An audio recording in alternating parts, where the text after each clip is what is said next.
这台 X300 背面如彩虹一般的颜色过渡，白里透着一丝丝青色，还有一点点粉色，就像黄昏下的天边泛着淡淡的霞光。摄像头周围还有彩虹圈作为点缀，感觉像是发光的氛围灯，有种呼吸感。这是我目前最喜欢的小屏旗舰，它就是 vivo X300幸运彩。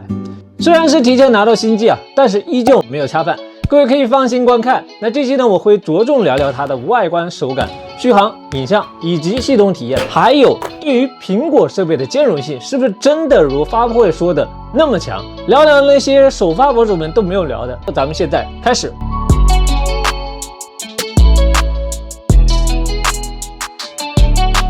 在 X300之前呢，我大部分时间都在用 X200 Ultra。为了影像呢，我不得不忍受这凸起的大镜头。现如今 iPhone 17 Pro 它也来了，所以作为双持党，我觉得小直屏也是一个不错的选择。6.31英寸的屏幕，尺寸和 X200 Pro Mini 一样大，接近于 iPhone 17 Pro。事实证明，用户对于小直屏也是有需求的。注意，我说的是真正的小屏，不是6.67英寸的小屏。所以按照屏幕大小来排序，应该是这样的站位。6.3英寸呢，对我来说就刚刚好。手感上，这次背板和中框的衔接更紧密，一体性更强，加上重量也变轻了，只有190克。单手握持毫无压力，中框变成了磨砂，不沾指纹，这一点好评。让我感到惊喜的是，摄像头的 Deco 改成了有弧度的曲面，有点像火山口的感觉。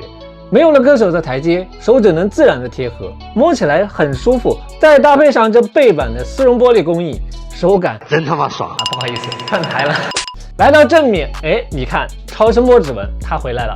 这一块京东方 Q10 Plus 的屏幕不仅支持湿手触控，还有全高频的调光，无论是在白天还是晚上，都能拥有更好的观感。并且它还支持 AI 舒眠模式，根据你的个人习惯来自动调整屏幕色温，保证你的舒适观感。今年的系统可真有意思。iOS 26的液态玻璃自发布以来褒贬不一，今年安卓这边呢似乎有自己的理解。那 vivo 推出的 Orange OS 6到底有什么好玩的？一起来看看。照例我们先看看新功能趣味光栅是我用下来最喜欢的，在锁屏界面晃动手机就能切换多个角色，或者换成偶像的照片，1秒就回到 idol 的世界。图集光栅呢支持2到4张照片，可以自定义顺序，还能选择转场方式。我个人偏好这个山格转场，看起来更酷炫。另外呢，时装的样式也可以修改，和 iOS 一样把字体拉长，但支持的样式并不多，期待后续更新。来到负一屏，这次的动画可真有弹性，点击小组件展开和收起的过渡动画都非常丝滑，对比上代的直接切屏的方式要舒服很多。不得不说如今的安卓动画确实越来越好了。长按电源键唤醒 AI， 屏幕会泛起水波纹，效果确实比上代要更酷炫。我把罗老师的表情包放这里，看他能不能认出来。有。在交互设计上增加了光影效果，按下的数字键就会亮起，仿佛在上面开了个手电筒，照亮了数字边缘。乍一看有点像苹果的液态玻璃，但本质还是有区别的。vivo 的图标看起来没那么透，没有玻璃的感觉。我其实还挺羡慕苹果用户的，那么多安卓厂商争先恐后的给你们做设备，搞得我都有点受宠若惊了。那作为苹果用户，到底能不能优雅的和安卓共存呢？先来看看 iPhone 这边，新版的 Orange OS 6在互传 APP 里面新增了摇一摇。当你在界面上看到这个图标，证明可以使用摇一摇，将 iPhone 和 vivo 手机通过摇晃来配对，新建群组，然后选中你要分享的照片和视频，点击发送就过去了。这个功能对于经常和小伙伴一起出游的人来说，真的超级刚需。而且 vivo 的实况图和 iPhone 也打通了，体验很好。还有就是跨设备的访问，当2台手机在同一个 WiFi 环境下打开蓝牙，并且打开 iPhone 上的跨设备访问开关， vivo 手机呢就可以在文件管理里面直接读取 iPhone 的照片和视频。目前测试下来，普通的照片和视频都能预览，但 log 视频是不能预览的。不过可以下载136兆的视频，我实测用了40秒传输完成。当然和家里的网速也有关系。所以这个功能呢，千万不要让你老婆知道了，否则你的安卓手机万一落到你老婆里，那 iPhone 里面的秘密可就藏不住了。过来，你跟我说说这怎么回事？那有人要问了，不在同一个 WiFi 上能不能连？答案是不能。下次回家我就直接不连 WiFi 了，嘿嘿。再看 iPad， 新版的 vivo 办公套件呢，目前完美适配了平板，界面和电脑端完全一样。你可以在 iPad 上查看手机文件或者是手机投屏，橱窗也支持拖动和缩放。iPad 上的文件可以传给 vivo 手机，反过来也是可以的。原子笔记也可以实时同步，无论是在哪个设备上编辑，都能同步更新到其他设备上。这样一来呢，我的苹果全家桶就可以完美的适配这位新成员。来，让我们欢迎这位新同学。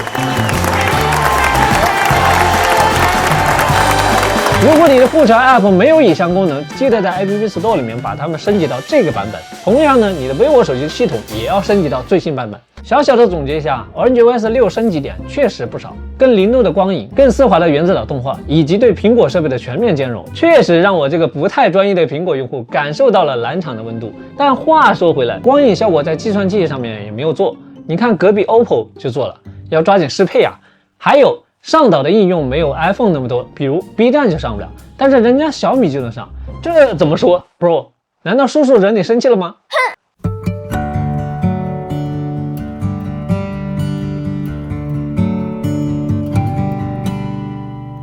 作为小屏旗舰呢，影像也很关键，主摄升级到了2亿像素。拍出来的照片呢，确实会更清晰，放大对比你就能看出差别。像素提升最大的好处就是方便你后期裁剪，但代价就是从按下快门到看到成片需要个2到3秒，拍完你想要放大还要再等个2秒，毕竟数据量真的很大，得让它多算一会儿。2像素拍下的照片呢，体积大概在15到50兆之间。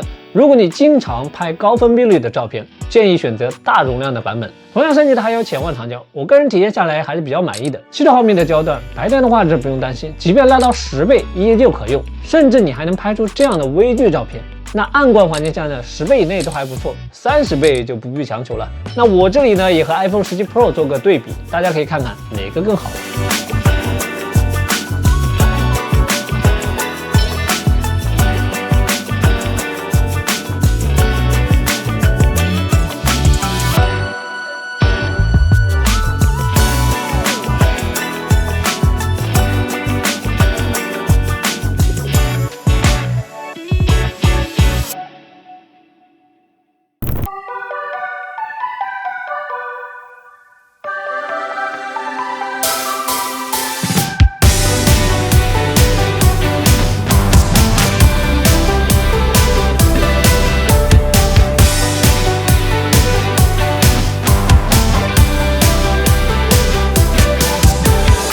在视频方面 ，X300 支持了全焦段的 4K 60帧拍摄规格，包括前置摄像头，而且也有了风格滤镜，还有呼声很高的冷白效果。它终于来了，对比看看效果，冷白和原片很接近，基本上就是把人脸提亮了一些。副片的色彩呢就很浓了，尤其是背景带绿植的，效果特别明显。需要提醒一下，个性化风格无论是前置还是后置，仅支持 1080p 30帧。只有默认的原片风格才支持 4K 60帧。交互界面呢也和拍照一样，做了基础风格和个性化风格2个大类。这样分的好处呢，就是当你在某个个性化风格想要快速回到默认，不需要一次一次的滑，只要点一下基础风格就可以了。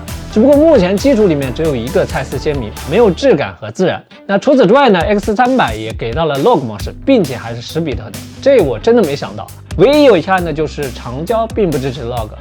视频我再多提一嘴 ，X300 支持了长续航模式。如果你需要长时间的录制视频，可以在设置里面打开这个模式，同时屏幕亮度也会降低。在大太阳下呢，需要凑很近才能看清屏幕。实测在30度左右的天气，户外1个小时的 4K 视频没有出现过热中断的情况，机身温度呢也基本保持在45度左右，可用度还是很高的。最后我们来聊聊续航和充电。X300 的电池容量提升到了6040毫安时，重度使用的情况下，比如刚才那一段，从早上6点到中午11点，亮屏时间超过3小时，剩余57%。如果下午还要拍照的话，那肯定要充电了。轻度使用的话，从早上7点到晚上8点，还能剩个50%的电量，且亮屏时间也是超过3小时。最高支持90瓦的有线充电，从20%开始充，20分钟可以充到60%，完全充满需要近50分钟左右，并且传输接口也升级到了 USB 3.2，相比上代的 USB 2.0确实快了不少。另外这一代 X300 呢也支持了无线充电，而且是40瓦的。总结一下 ，X300 它值不值得入手呢？如果你是 iPhone 用户，在纠结要不要选一台安卓作为备用，那我非常推荐。双磁的体验确实越来越好了 ，iOS 的生态壁垒又一次被突破。假如你在观望的话，不妨换一个试试看。那如果你是上一代 X200 或者是 X100 的用户，想升级新款也可以考虑。影像性能以及充电续航这些都有提升。最直观的还是这个小屏啊，它的舒适手感真的没法比。好了，以上就是这期 vivo X300的上手体验，非常感谢各位观众的支持，我是萌仔，我们下期 X300 Pro 再见，拜拜。